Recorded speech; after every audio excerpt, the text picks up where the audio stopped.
रस्सी का जादू, हरियाणा की लोक कथा। एक बूढ़ा आदमी अपने परिवार के साथ शहर की ओर जा रहा था। अपने सफर के दूसरे दिन दोपहर के समय वे एक बड़े से बरगद पेड़ के पास पहुंचे और थोड़ी देर के लिए वहां आराम करने का निर्णय लिया। वह आदमी बेकार नहीं बैठना चाहता था, तो उसने रस्सी बनाने की सोची। उसने अपने बड़े बेटे को पास ही के एक नगर में जूट खरीदने के लिए भेजा। उसने अपने दूसरे बेटे को सब्जियां खरीदने के लिए और तीसरे को खाने का सामान खरीदने के लिए भेजा। उसने अपनी बहुओं को भी काम सौंपा। एक को उसने पानी भरने के लिए भेजा और दूसरी को लकड़ियां बटोर कर लाने भेजा। तीसरी वाली से उसने आटा गूंथने को कहा।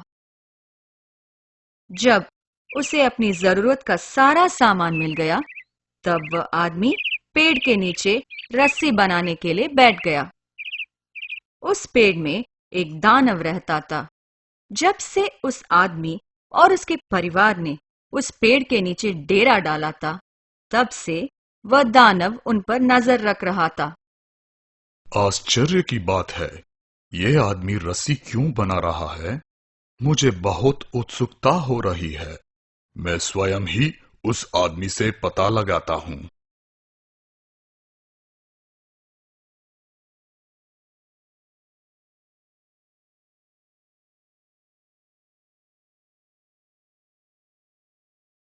अरे आदमी, तुम किस लिए इतनी लंबी रस्सी बना रहे हो? उस आदमी ने अपने डर को छिपाए रखा और अपना काम करता रहा। उसने बिना किसी डर के दानव की ओर देखा और कहा, मैं तुम्हें बांधने के लिए रस्सी बना रहा हूं। दानव घबरा गया।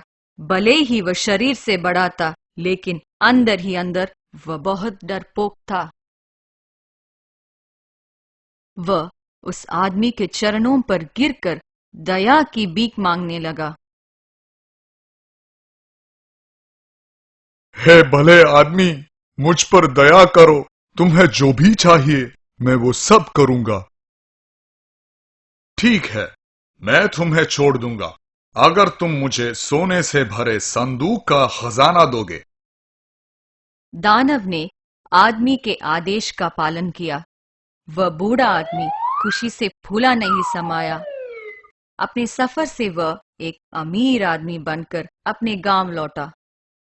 जब उसके पड़ोसी ने सुना कि उसे इतना सारा धन कैसे मिला, तब उसने अपने परिवार वालों को इकट्ठा किया और दानव के निवास स्थान की ओर निकल पड़ा।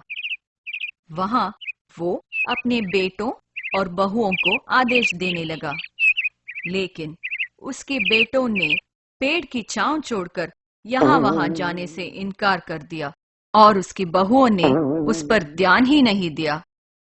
उसे सब कुछ अपने आप ही करना पड़ा।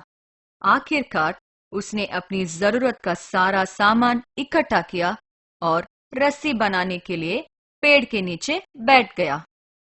वह बहुत रोमांचित हुआ जब उसने दानव को पेड़ में से नीचे उतरते हुए देखा। अरे आदमी, तुम वो रस्सी क्यों बना रहे हो? आहा, मेरी योजना कामयाब हुई। दानव आ गया। तुम्हें बांधने के लिए, और किस लिए? दानव हंसने लगा। तो तुम डर गए हो। अच्छा होगा अगर तुम मुझे खजाना दे दो, नहीं तो मैं तुम्हें नहीं छोड़ूंगा। अभागे आदमी, तुम्हारा अपना परिवार तुमसे नहीं डरता।